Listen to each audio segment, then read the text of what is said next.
Welcome back to our channel respect education.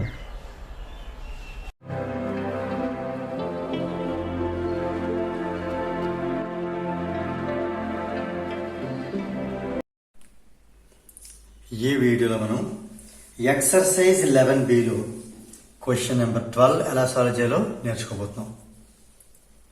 2 kg of ice melts when water at 100 degrees centigrade is poured in a hole drilled in a block of ice.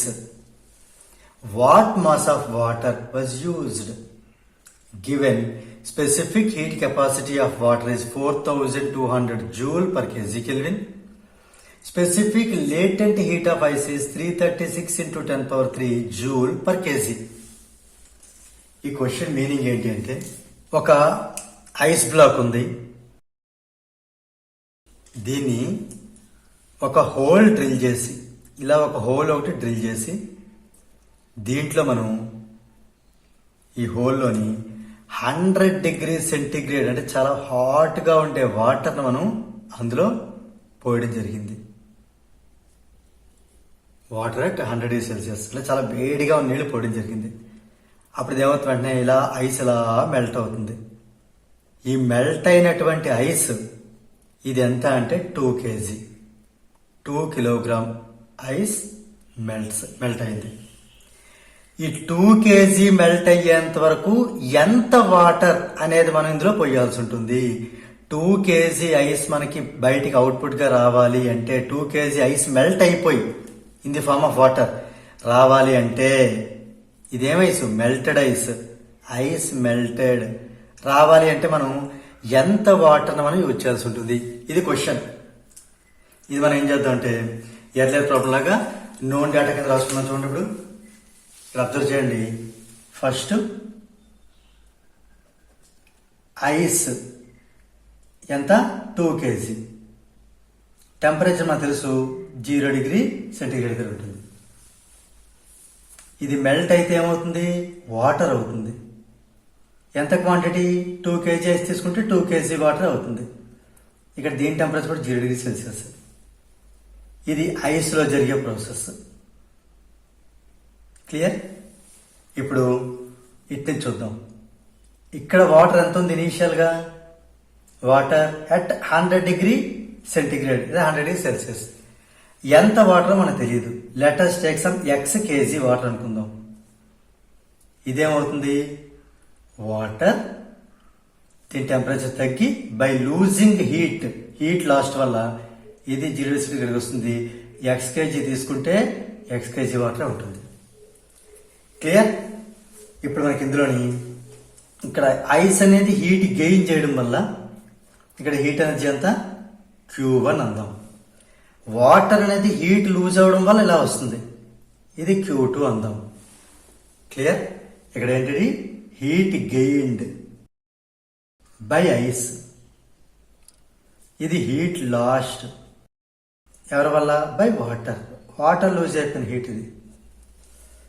అయితే మనకి ఇక్కడ తెలుసు principle of calorimetry లేదా principle of method of mixtures ఏం చెప్తుంది, ఏది రాసినా కరెక్టే. Heat gained is equal to heat lost. Heat gained అంటే ఇక్కడ చూడండి, స్టేట్ చేంజ్ అవ్వలేదు కదా, ముందు ఇది రాస్తున్నాను నేను. Q1 is equal to Q2. ఇప్పుడు Q1 అంటే ఎంత, ఇక్కడ మనకి స్టేట్ చేంజ్ అయింది కానీ టెంపరేచర్ చేంజ్ అవ్వలేదు కాబట్టి ఇది ml. క్లియర్? ఇక్కడ మనకి సేమ్ వాటర్ అలానే ఉంది, టెంపరేచర్ చేంజ్ వచ్చింది కాబట్టి ఇది mc డెల్టా టీ. ఈ L ఎవరిది అంటే ఇనీషియల్ గా ఐస్ కదా, ఇది ఐస్ది. ఈ C అంటే స్పెసిఫిక్ హీట్ కెపాసిటీ, ఇనీషియల్ గా వాటర్, మనం చూడ రైట్ నుంచి లెఫ్ట్కి వస్తున్నాం, ఇది వాటర్ది. క్లియర్? ఇప్పుడు వీటి వాల్యూస్ సబ్స్టిట్యూట్ చేస్తాను.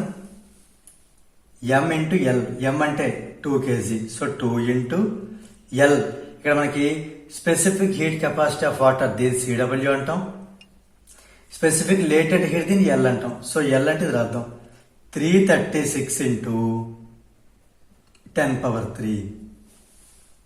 క్లియర్? ఈజ్ ఈక్వల్ ఇక్కడ m అంటే x kg, so x into C అంటే specific heat capacity of water 4200. 4200 into delta T temperature difference 100 minus 0 100. ఇప్పుడు దీన్ని సింప్లిఫై చేసి ఎక్స్పాండ్ అవుట్ చేయడమే మన డ్యూటీ. ఇక్కడ అబ్జర్వ్ చేయండి, ఇందులోని 1 2 3 ఈ 10 క్యూబ్ క్యాన్సిల్ చేస్తాను. క్లియరా? మనకి ఇంకేం మిగిలింది? ఎక్స్ కావాలి అంటే 2 ఇంటూ 336 డివైడెడ్ బై 420. క్లియరా? నెక్స్ట్ ఇది 2తో 2 1 జార్ 2 2 10 జార్ అంటే మనకి ఏమైంది 336 బై 210. ఈ రెండు 7 టేబుల్లో క్యాన్సిల్ చేద్దాం. ఇది 7 4 జార్ 28 ఇంకా 5 ఉంటుంది 56 అంటే 7 8 జార్ 56. ఇది 7 30 జార్. ఈ రెండు మళ్ళీ ఏ టేబుల్లో చేద్దాం? 6 టేబుల్లో 6 8 జార్ 6 5 జార్. క్లియరా? అంటే ఇది 5 1 జార్ 5 ఇంకా 3 ఉంటుంది. 3 అంటే 30, సో పాయింట్ పెడితే 30 అవుతుంది. 1.6 కేజీ, ఎందుకంటే ఎక్స్ మనం కేజీలో తీసుకున్నాం కాబట్టి. దేర్ ఫోర్ ఇక్కడ చూడండి, what mass of water was used అంటే the mass of water was used లేదా the mass of water used was 1.6 KG.